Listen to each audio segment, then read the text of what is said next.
So a few weeks ago, we gave a presentation on the streaming thinker language model. This paper actually came before that paper, and it kind of highlights the issues that the streaming thinker paper hoped to address. So on this presentation, we're going to go over what those issues are. But first, there's a difference between batch processing and streaming processing, is that in a batch processing scenario, you have the full input available when you're generating output. So when each output that you generate will have the full input available. But in streaming processing, the input is arriving sequentially over time. So when you're generating output, you can't have each output token know about the full input.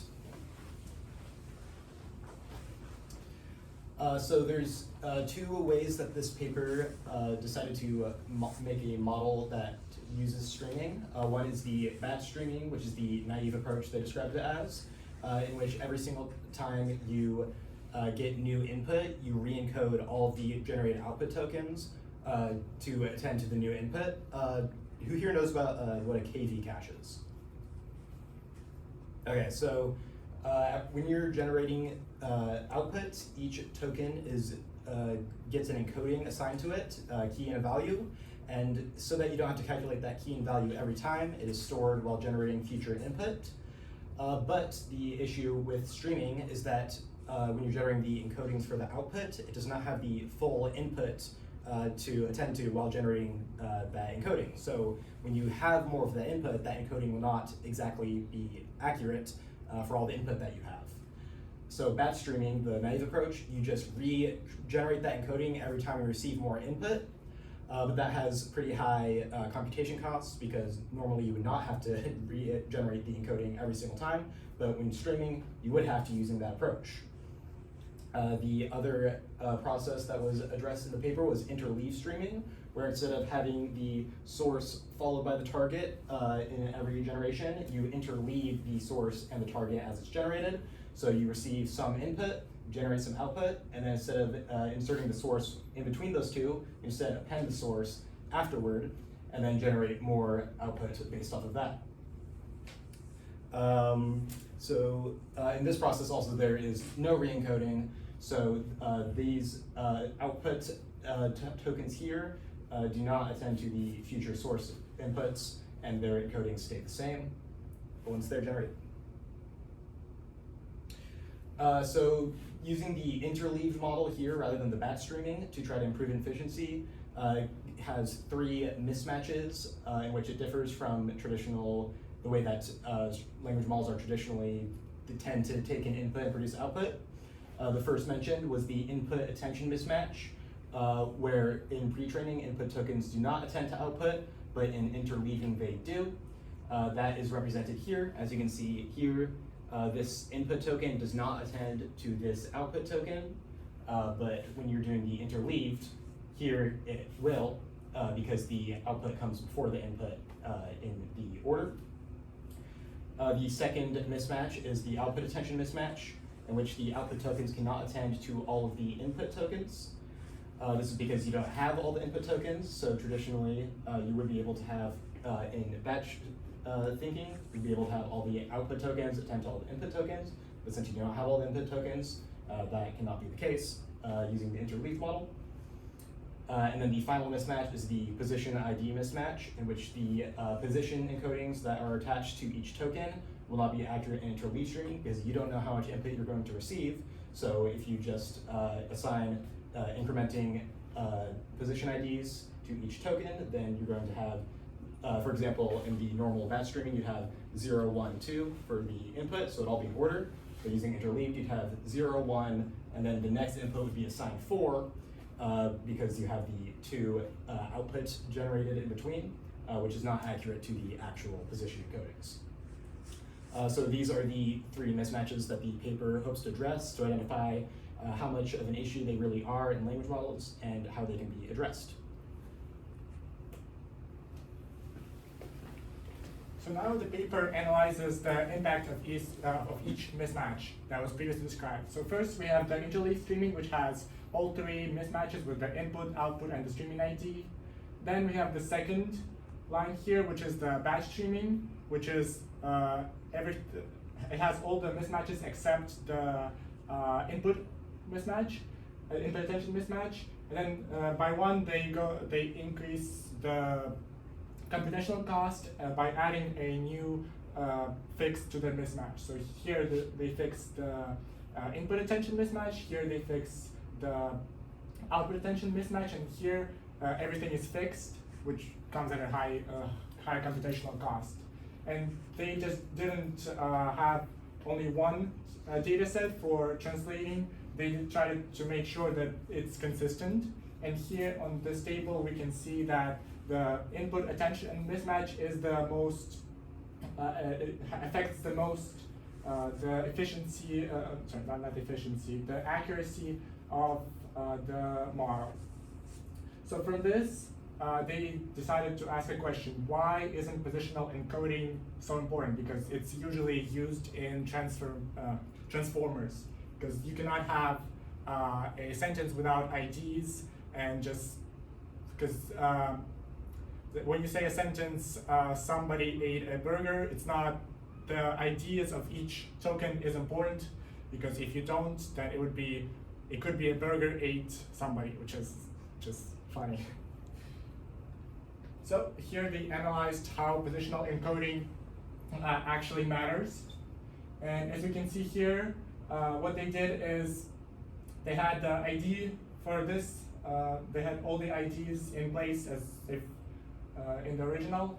Here they removed, and by removed I mean they replaced all the IDs at the target of into 0, and here they moved the source IDs into 0, and here they moved all of them by making all of them a 0. And as we can see here in the table, the difference between removing either target or source is not as big as the removing all of them, which means that what matters isn't the general position encoding, it's the relative position of each ID.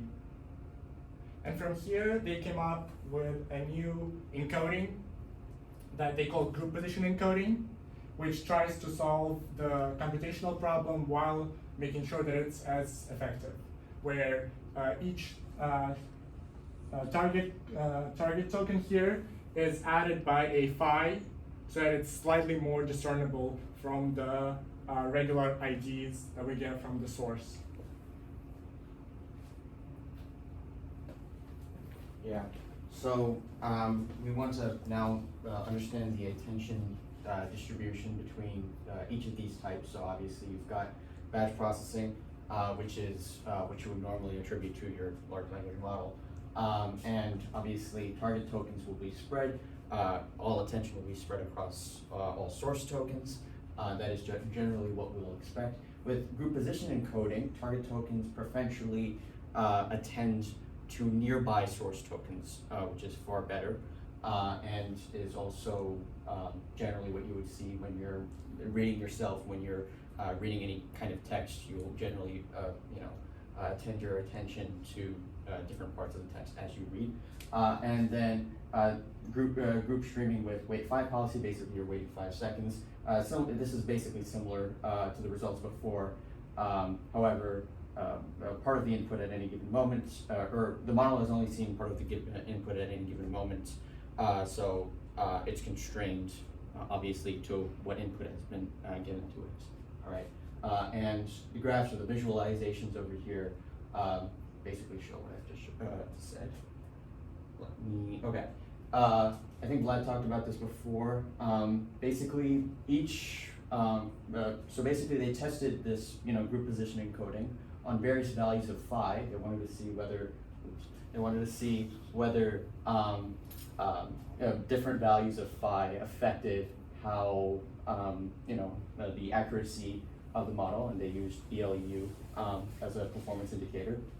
And generally, it didn't affect anything, right? You'll see over here, performance values are kind of flatlined. They did note that as you get to increasing values of performance, so phi is equal to 512, that's your offset, then that is going to slightly degrade your performance, but not by much, all right?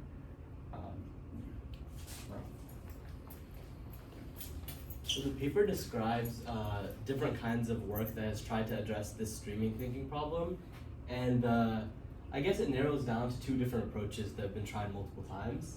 The first was kind of outlined before with the batch streaming / incremental encoding method, where they're just re-encoding the input as it comes in, and this just shows like how much more inefficient it is than like without re-encoding. So I think it scales up quadratically is what it's showing. So with like 5, you can see there that there's a 92% decrease in time without re-encoding, and at k equals 9, there's an 86% increase or decrease. And then you can see here the throughput also increases. So it just kind of shows that like without re-encoding is significantly faster than with re-encoding. And then this kind of outlines the other approach that was taken, which is just to completely start from scratch and disregard the powerfully pre-trained LLMs that were trained on batch thinking and try to retrain a new kind of LLM using like streaming thinking. But the problem with this is that it's like very hard to do that.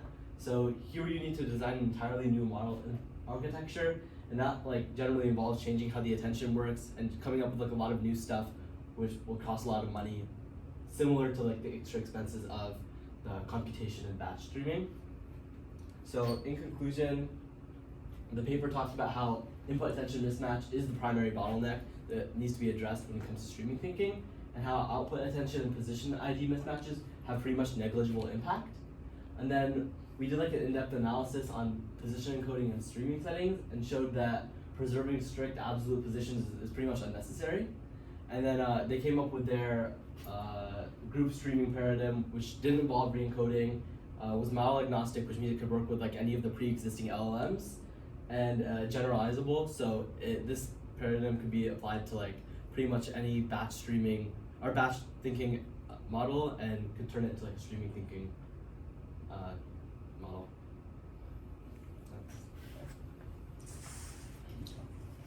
And then we also have some discussion questions to think about.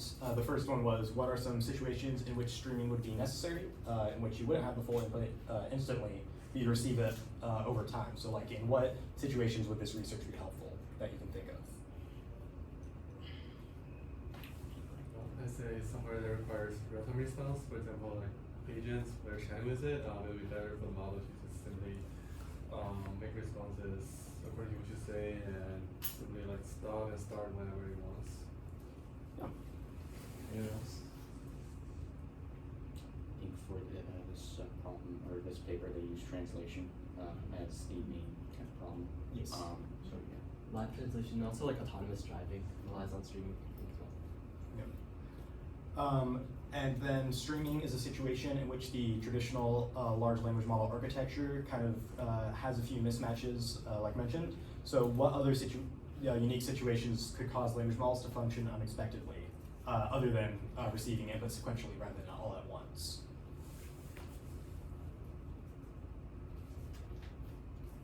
This one's a pretty open-ended and difficult to answer question on the spot, but it's a good thing to think about, because the more that you use language models and deep neural networks, the more you have to think about what kinds of situations they'll be used in and how to address issues when they come up. The other paper that we talked about discussed how whether the question comes first or the question comes last impacts the function of the language model, and actually it came up with 2 different solutions for either problem because they're so different.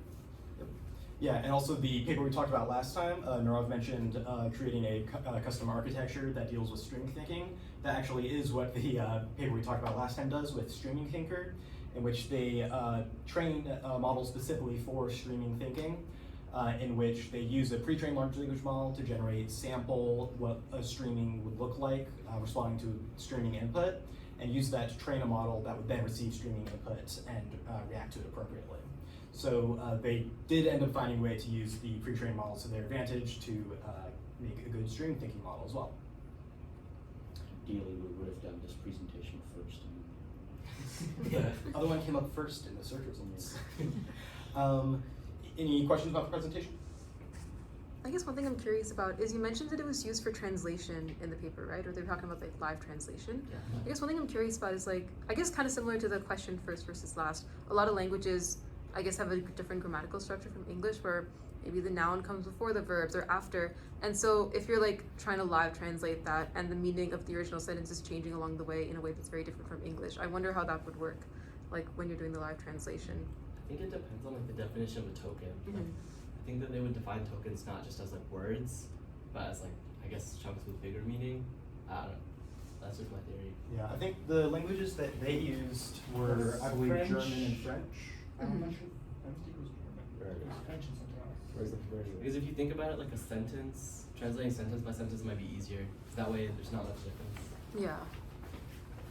DE is German, right? Yeah. Yeah. So yeah, they did French and German, which the structure is pretty similar, but I think that would be interesting to think about how it would think that way, because then it would have to kind of go back and correct its response as it generated. because Yeah, it would be for able to- sure. so- I suppose you would want to train different models on different languages, right?